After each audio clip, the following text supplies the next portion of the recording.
Saturday is time for Dodger baseball.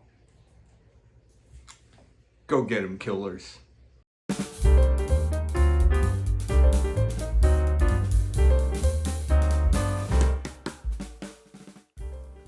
Good evening, shitbirds, shorebirds, yardbirds, and jailbirds. Those of you who can hold your liquor and those of you who only think you can hold your liquor, but the rest of us know the truth. Welcome to this week's breathtaking episode of Before the Mast, an online opera of outrageous ostentatiousness. I am Aaron Burks, the architect of asininery, and today we're going to go on a do-or-die mission through thick jungle until we reach a McDonald's big enough to keep the wildlife at bay. Tonight, we're going to try a little number called The Hair of the Dog. A whiskey drink with a mellow kick to the balls. Then I'll launch into part 2 of Adventures in Bali, which will segue into the tale of my first tattoo. Which, as you can see, was, well, most likely not my last. But first, let's head to the Laka Laka Lounge for alcohol accompaniment.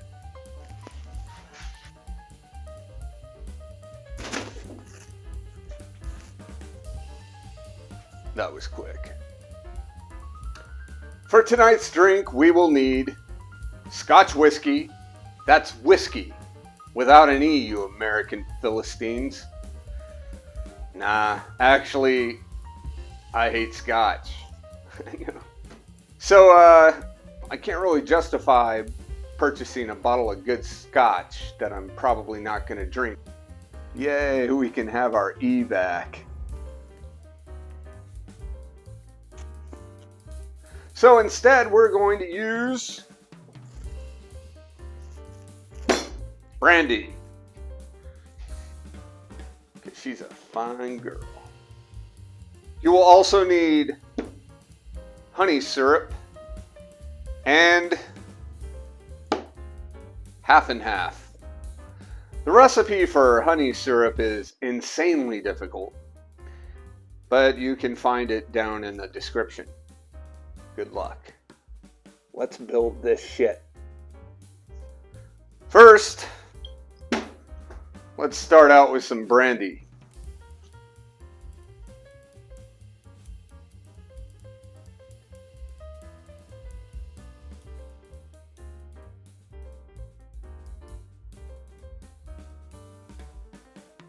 Now 1 ounce of honey syrup.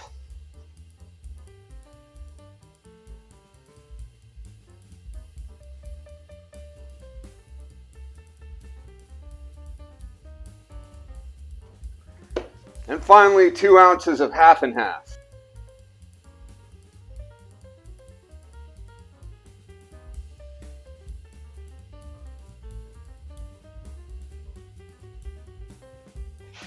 Now give it a shake.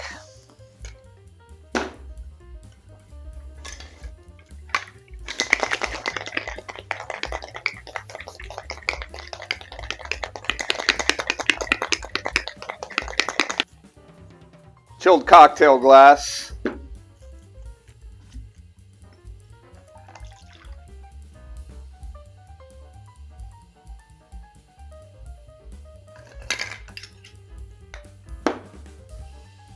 This drink doesn't need a garnish.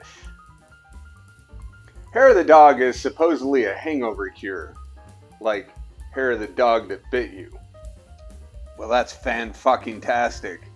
Drink that can take you there and bring you back. Cheers, you hungover bastards. Well, the honey really takes center stage on this one. And I had to really tweak this recipe before it finally got to a point where I liked it. But then again, everybody has different taste buds. So, if you like Scotch, I recommend you try it with Scotch. I tried it with Maker's Mark, and that shit was a no-go. Which, Maker's Mark is actually a pretty good bourbon, but whew, that did not jive well. Then I tried it with Jim Beam, and well, it just tasted like Southern Comfort. Tried it with brandy, which introduced a little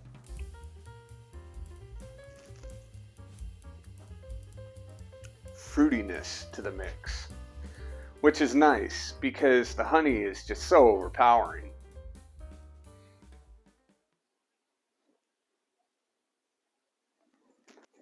All in all, it's a decent drink. I know of worse ways to get over a hangover.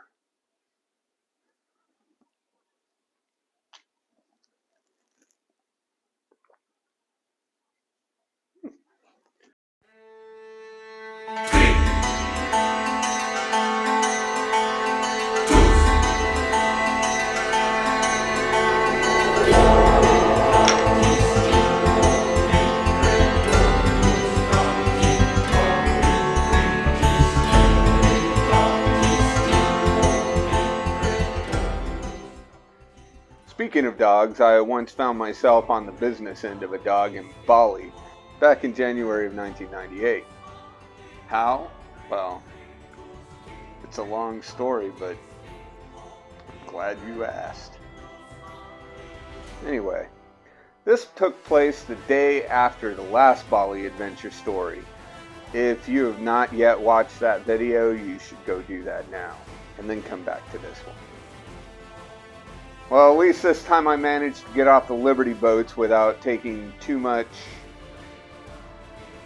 time. In this iteration of the adventure, it was just Luna, myself, and a third person we'll call, imaginatively, the third man.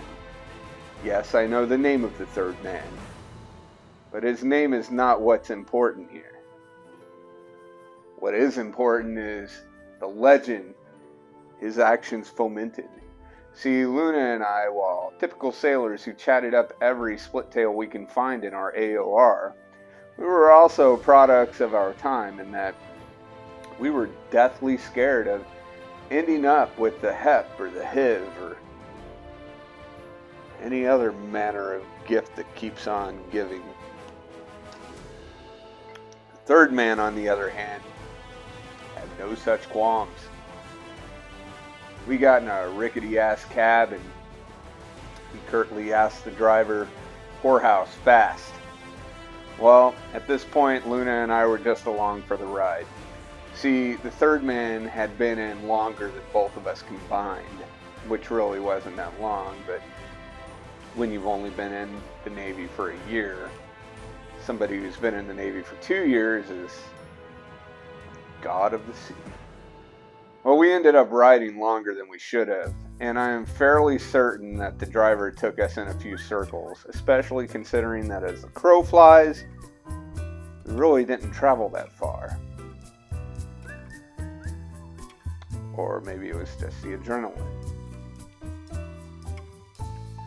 Anyhow, we ended up in a gravel alleyway in the middle of the jungle. Birds were making exotic bird calls. Woohoo! Woohoo!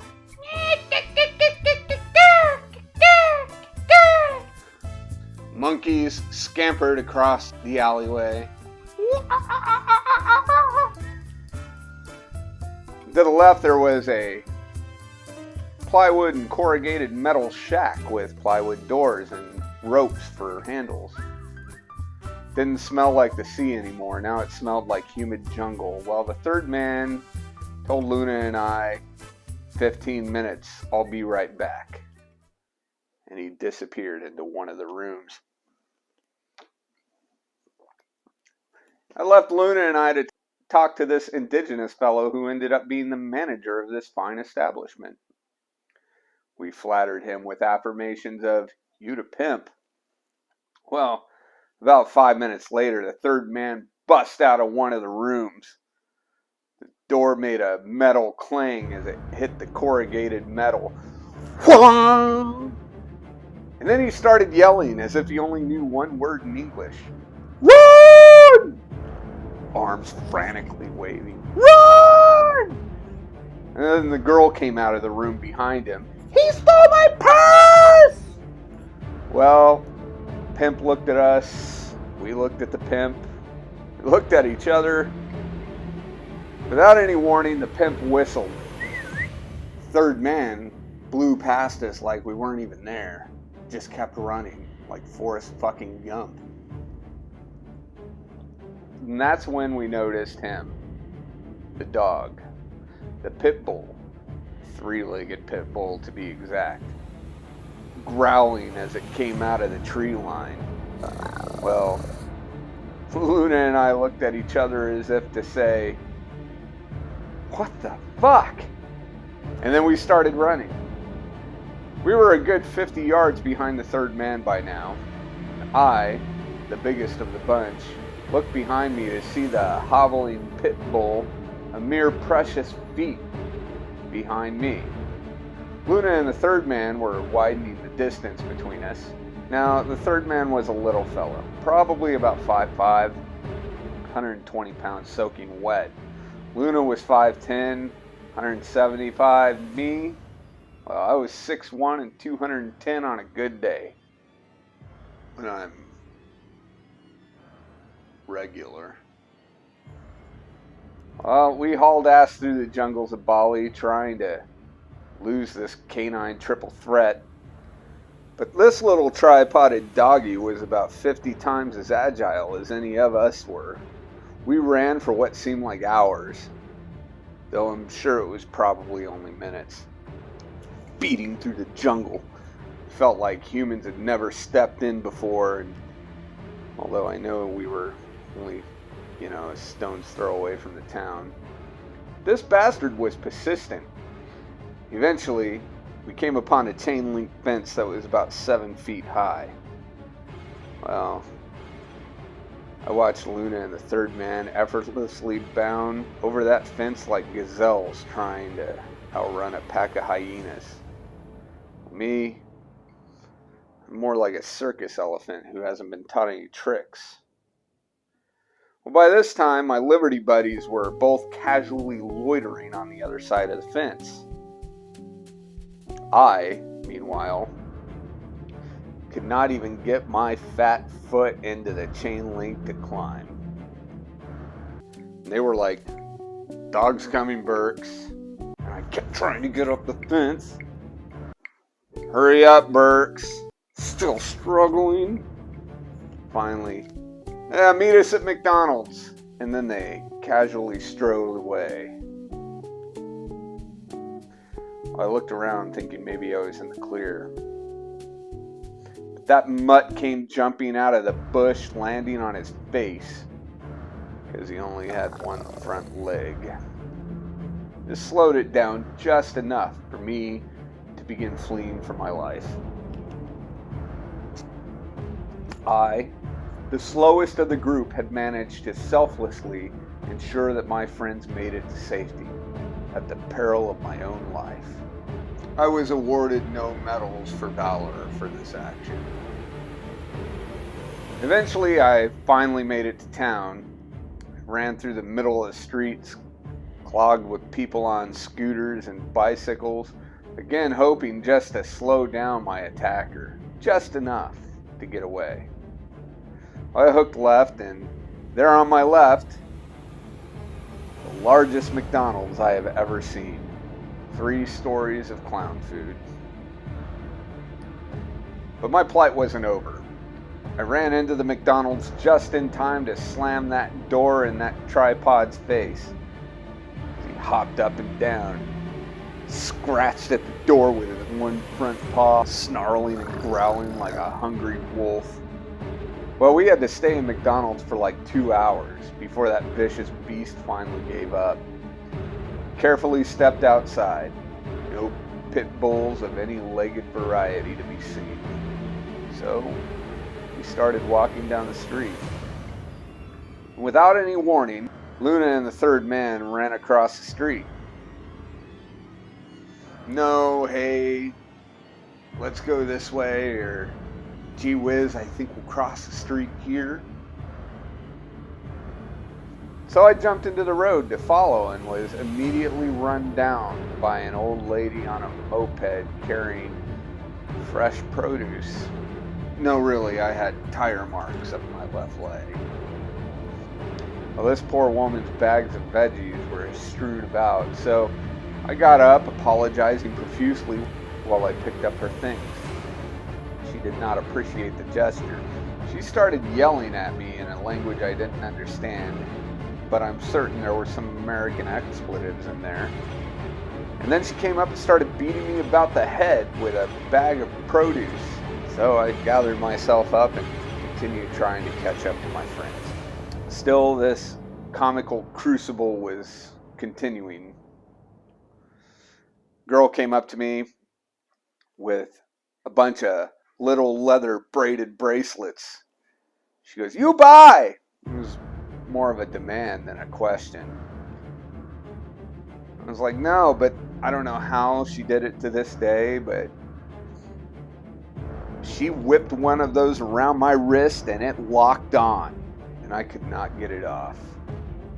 I looked at her questioningly. She looked at me like, "You buy now." Well, I tried to walk away. The girl yelled something, and next thing I know, I was being chased down the street by a whole gaggle of teenage girls carrying little leather braided bracelets. I ran so far away. Well, Luna and the third man were ahead of me and looked back, sensing that something was happening. Now it was my turn. Run! But they did not run. They didn't have to. I got tackled by the girls. They filled my arms with little leather braided bracelets, triumphantly standing over me, proclaiming, "You buy!" I had to give them the equivalent of 10 whole dollars to pay off that debt. We were safe finally for now. Luna asked what we should do next, and the third man suggested tattoos to consecrate the day. Why we kept going along with the third man's suggestions, I will never understand. But I went and got my first and what I swore would be my only tattoo. 2 weeks later in Darwin, Australia, I got my second and what started a tradition of getting a new tattoo every 2 weeks on payday. I blame it all on the third man. And that, ladies and gentlemen, is the story of how I got chased down in Bali by a 3-legged pit bull. Don't forget to like and subscribe. It helps me with my hustle. So until next time, may we all be who our dogs think we are. Good night. What shall we do with the drunken sailor? What shall we do with the drunken sailor? What shall we do with the drunken sailor? Early in the morning, way hey, and up she rises. Way hey, and up she rises. Way hey, and up she rises. Early in the morning, put him in the longboat until he's sober. Put him in the longboat until he's sober. Put him in the longboat until he's sober. Early in the morning, way hey, and up she rises. Way hey, and up she rises. She rises early in the morning. With Maker's Mark.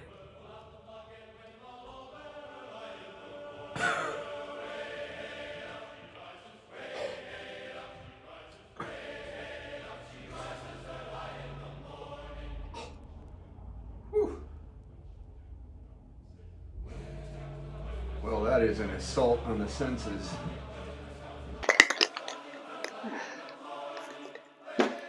Let's see how people smile for that long.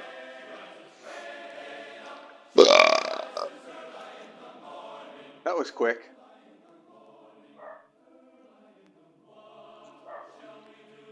To this day, I'm traumatized by dog barking. I need another one. And that's how it's done, son. Take whatever the fuck this one is. Speaking of dogs, there's mine.